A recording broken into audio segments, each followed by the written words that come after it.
Hello and welcome to another anime lore and theory video. I'm Shergok, your host, and today we are going to take a closer look at how Remedios, of all people, figured out that Ainz and the supposed demon emperor Yaldabaoth were actually on the same side and misled and deceived everyone, and why nobody believed her and dismissed her insight. But before we're going to take a closer look at any of this, let me quickly thank my patrons for supporting this channel, as well as say thanks to all users of the YouTube thanks function for making one-time donations. And with that said, let's get to the topic at hand. Remedios Custodio, the Grandmaster of the Paladin Order, has achieved the seemingly impossible, despite a large-scale disinformation campaign and months of building an army of heteromorphs and demi-human auxiliary troops from the hills of Rebellion, which were preparing for an assault as part of a plan to conquer the Holy Kingdom in the name of the Archfiend, the great demon emperor Yaldabaoth. She managed to see through this very deception, even though Yaldabaoth had already appeared in the kingdom of Retold, independently from all of these events in the Rebellion Hills, and the attack on the Holy Kingdom was only repulsed because of Momon, who had once driven Yaldabaoth out of the capital of Retold city, making him an enemy of the demon emperor himself. But again, despite all of this, Remedios realized that Yaldabaoth and Ainz Ooal Gown were working together, that everything was just a show, and that both of them were secretly in league. Despite of Momon's previous fight against the so-called demon emperor, he also was likely in on the scheme, and Remedios figured out all of this. And this of course made the situation very dire for Ainz and for Demiurge. But Remedios, being completely tactless, announced her discovery, her insight, in front of the entire assembled company, including Gustave Montagnier, the vice commander of the Paladins, Prince Caspont, who had just been freed, as well as numerous other members of the Paladin Order, which was the reason why Ainz Ooal Gown was ultimately able to keep his facade intact. Because this proves once again two things. First, even a blind hen sometimes bumps into a grain silo. And second, the action of a reasonably intelligent man are much more easy to predict than those of a complete fool. Remedios is a fanatical version of Philip, only in the Holy Kingdom, so her actions and therefore her insights were very hard to predict. Just as Ainz Ooal Gown was the only person able to figure out that Philip was in truth just simply stupid. And the reason why Remedios was even able to come to this very correct conclusion was because she's extremely morally inflexible. Specifically, it's because of her faith, which was instilled in her by the general society and by the Holy Queen and her upbringing, and her belief made it clear that all undead are inherently evil. And that was that. No matter what the undead does, says, or how it behaves, it is still an undead, and therefore it is still evil, and will always be evil. So of course, in Remedios' mind, it must be always up to something. And of course this stands in complete contrast to how Ainz Ooal Gown behaves from everyone else's perspective. He presented himself as humble, acted politely and respectfully towards the living, whom he should, technically speaking, hate as an undead, and he was very generous to Nea Baraya, who admired him more and more, and he even personally went to the front lines as the king of a neutral, but essentially a hostile nation, all for the sake and the greater good of the Holy Kingdom. Ainz also had revealed his true motive after all, because he supposedly wanted to win over Yaldabaoth's demon mates. So in the eyes of the other paladins, his motives and his reasoning for acting how he acted were completely transparent, so they know what was in it for the Sorcerer King. But again, none of this mattered to Remedios. To her, Ainz Ooal Gown must be evil because he is undead. So the only thing left to discover was his true evil motive. And thanks to her fanaticism, Remedios was truly able to find it, not in spite of, but because of her unwavering beliefs. She was the only one who resisted Ainz Ooal Gown's charm and held firmly to her ideals, and was therefore able to figure out what Ainz Ooal Gown was actually truly planning, something that nobody else could find out. As the saying goes, an open mind is like a fortress with open gates and a lowered drawbridge, and it's shown that even fanaticism here, and a closed worldview in general, can also have their strengths, as long as one remains true to their own values. But luckily for Ainz Ooal Gown, Remedios herself has embarrassed and discredited herself with two major blunders already.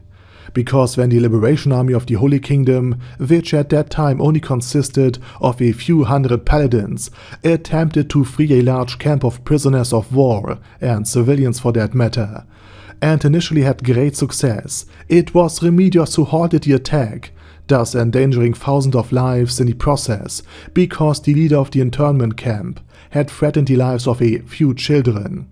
And as harsh as it sounds, as a leader one should prioritize the lives of the thousands of prisoners over the lives of just a handful of prisoners. And don't get me wrong, Remedios wouldn't have to be blamed for this, if she made the decision to continue the attack under the external pressure that she was facing.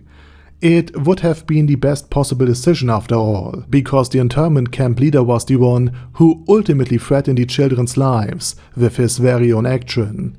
He alone bears the guilt, and he can also claim all he wants that Remedios is solely to blame, and that she had the choice, but I think everyone understands that one should never give in to such blatant attempts at extortion and blackmail. Ainz also made it clear that the enemy only takes hostages to blackmail, to gain advantages, and to basically better his own position in the first place, and that the hostages will become irrelevant as soon as they no longer serve the captor's interests. And if Remedios had been really clever, she could have asked Nea Baraya on the spot to step forwards, or asked for a volunteer paladin beforehand, and had them seriously injured, by herself of course, in front of the enemy leader, to show how little a human life supposedly mattered to her, and by proxy her army of zealots, thus reducing the value of the hostages to nil. Of course, this would have been just a show, and Nea or the paladin would have received healing magic immediately after it became clear that the hostages had no real value and nobody was looking, because everybody feared the attack of the paladins again, and that the focus should have been on the Grandmaster of the Paladin Order to begin with, who was the real threat to the leader's life, and that is now after you. So the focus would have completely shifted away from the hostages, just like it shifted away in the true canon story timeline, where Ainz Ooal Gown used his fireball spell to roast the leader and the hostages, therefore showing that they had no value to him. But such clever tricks and deceptions were beyond Remedios' abilities to begin with, and she was stubborn and blind and basically learn-resistant enough to fall for the same hostage trick again. In other words, by that point, her credibility was already completely ruined. Moreover, she has always been, to sum it up, she had the reputation of being a bit of an airhead, and Remedios had openly outsourced her thinking to her crafty little sister Erklärt Custodio, and Erklärt was the only one who wasn't above using such intrigues and tricks if they served a good cause. And if she had been on the front lines, Ainz would have had a much harder time, because she would have been just as suspicious of the undead sorcerer king, but unlike Remedios, she could think further ahead. In other words, if Erklärt had been involved, and if she had heard Remedios, she would have also realized that Ainz and Demiurge were in league with each other. Similar to how Hank figured basically Walter Walt's secret out in Breaking Bad by reading the same book.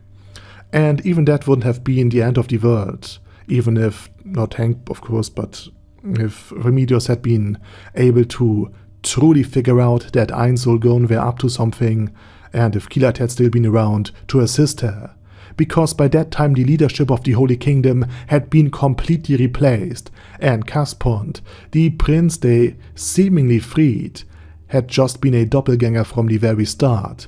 Remedios therefore would also have been a doppelganger at some point later in the story. And that would have been a problem because Nea likely would have noticed and not trusted Ainz Ooal Gown the way she did in the original story because she know how Remedios is and she know how she will behave. So while the Holy Kingdom would have still fallen under the Sorcerer King's sway, Nea wouldn't become the fanatic zealot that would ultimately ensure that it will stay true to Ainz Ooal Gown. And with that said, I think that's all for today. And now it's your turn. What do you think could have happened if Remedios had remained true to her conviction and even passed on this information to someone like Larkius or Platinum Dragonlord, or really anyone else that have great power? Again, let me know it down in the comment section.